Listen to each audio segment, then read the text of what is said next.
up, guys and girls? Welcome back to the channel. My name is Roman, and today we're going to talk about the 5 things I absolutely love about my F30 and why you should probably buy one. I'm not selling one, but I'm just recommending a good car for you, I think. So what is an F30, first of all? So BMW has made the 3 Series for a long time, and every time they change the car up, they give it a model number.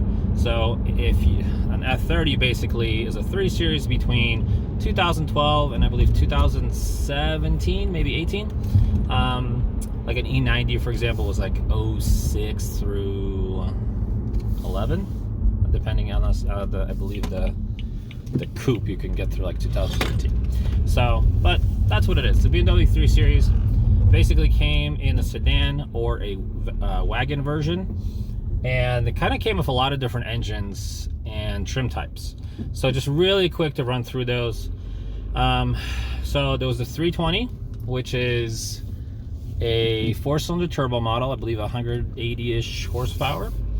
Then there was the 328, which is what I have, that has 240 horsepower, still a 4-cylinder turbo.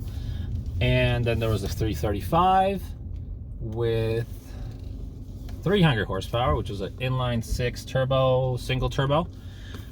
And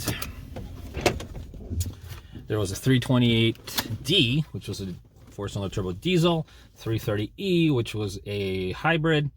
And then later in the lineup, to make things a little bit more confusing, the 328 became a 330 and the 335 became a 340. I believe both of those had new engines, and the 340 is actually the same engine that's in the new 340 and the Supra. So for the nerds out there, if you care to know this stuff. I have a 2013 328i with the M Sport package. The only reason I bring up the M Sport package is because it's one of my favorite options on these cars. So M Sport basically means you can get the color of my car, which is Estral Blue, which is what I really wanted. It basically has a factory body kit on it, different bumpers, different side skirts.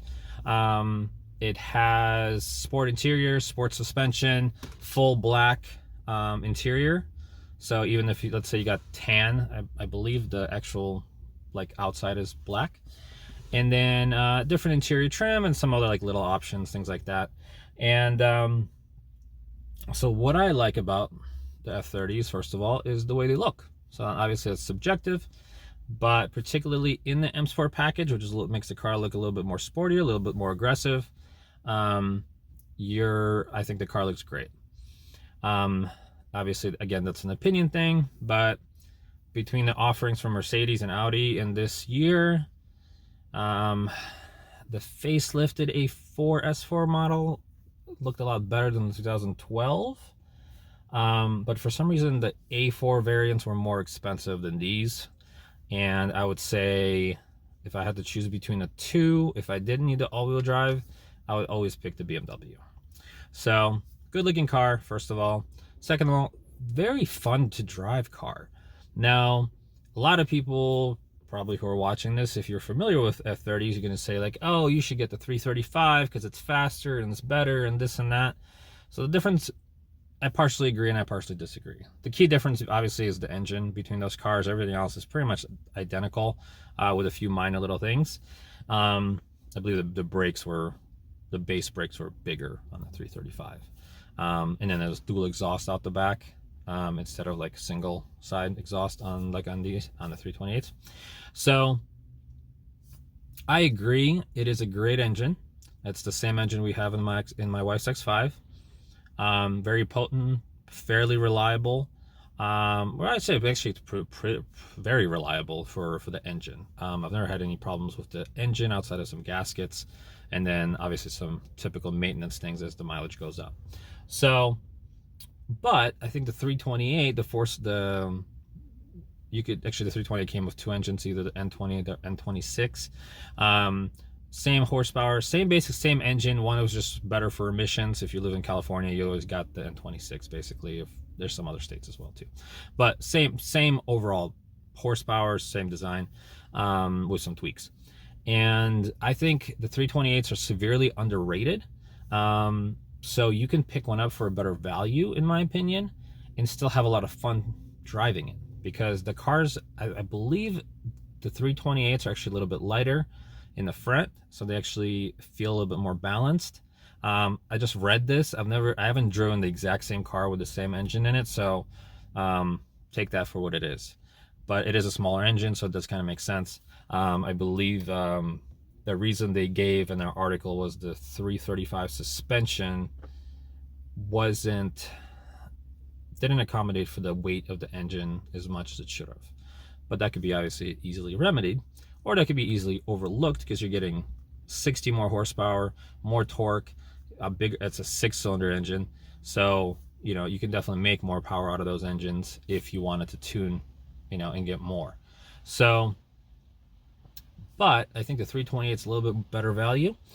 I think it's extremely fun car to drive. It's 240 horsepower. It feels light. It feels nimble.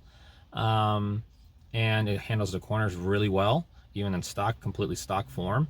Now, given the M Sport, I don't know if the base one is exactly the same, because maybe the wheels are a little near, you know, not as wide in the back. I don't know, but with the standard like M Sport wheels in the back, it handled really well, and it handles even better now that I have 19s with 275s on the back. This thing grips the corners fantastic. It's a great overall car. You get a lot of tech in these cars, so you're getting quite a bit of car for the money. That brings me to my third point, tech.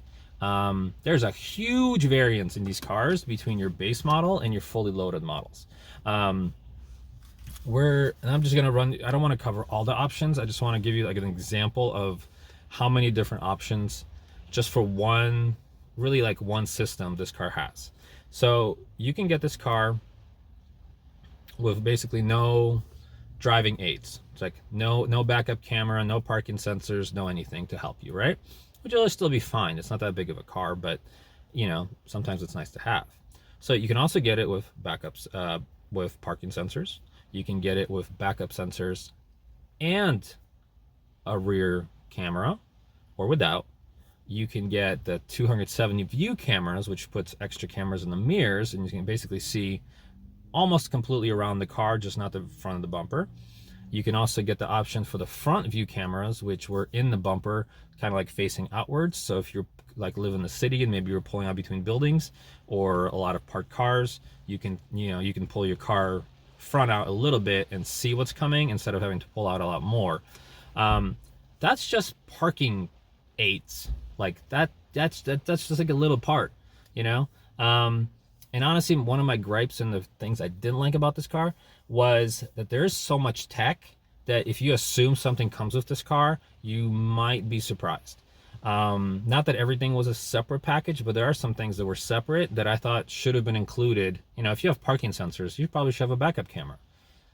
I don't, but you know, so do I need one? Not typically, but you know, I thought it had one, so I was a little disappointed when I actually got the car and it didn't, but whatever, it is what it is. So, but you're getting a crazy amount of tech in these cars that make life easier. So you're getting good Bluetooth, you're getting Bluetooth streaming, you can get heads-up display, you can get music storage, you know, in your car, which a lot of new cars are already doing that. Like they went away with the CD players, and you just basically plug your phone in and drop your music onto your car, and it's there forever. I mean, this car I think has, actually when I bought this car, it came with something like 1,500 songs already put in. I'd say 90% of those I would not listen to, but you know, it is what it is. So, but anyway, so you're getting a lot of tech for your money, and then usability, like super usable car. Now I had a 328 from the previous model. It was an 09, and honestly, the back seats were kind of tight. The trunk was kind of tight because I mentioned this before, but we have 2 little kids. So when we had that car, we had our first kid, and basically the stroller took up like the entire basically trunk, because like you couldn't put it in lengthwise, you have to put it in sideways, and then basically there was storage behind it but not in front of it where you would want it. Where this car, bigger trunk, bigger back seat, car's not too big, you know, so it's not a huge car. If I had to compare it to something, I'd say like E39 5 Series is about the same as this car. And the back seat might be actually a little bit better designed and more comfortable. It's a perfect car to daily drive. You have plenty of horsepower to have fun with. You have a very good driving car. You have a very usable car because it's like pretty spacious inside. The trunk is nice. I drove this car cross country with 2 kids, my wife, my dog, a roof box, fully packed. And I mean, I think we still got 25 miles per gallon. I mean, given that's mainly freeway driving, and the box seat typically cuts down a couple of miles off your average, and I'm sure my heavy foot cuts down a little bit off my average, but fully loaded car, like fully cross country. This car never had a hiccup, never had any issues. I will give you one word of warning, especially if you're looking to buy a 328i. These cars, not all, but some have had the timing chain guide issues. There's a lawsuit, there's an extended warranty from BMW. Just do a little homework. It looks like if you did have this problem, you did have to pay out of pocket. You will get reimbursed, at least some portion of it, if there's some variances and stuff like that. Or ideally, you either buy, I believe the 2015 and up doesn't have this issue, or it's very rare, or you buy a car like mine where I already paid someone to basically take care of it because I wasn't aware when I bought this car that there was this issue. Weirdly enough, because I did look at, I did some research and it just didn't pop up at the time, and then all of a sudden it became very well known.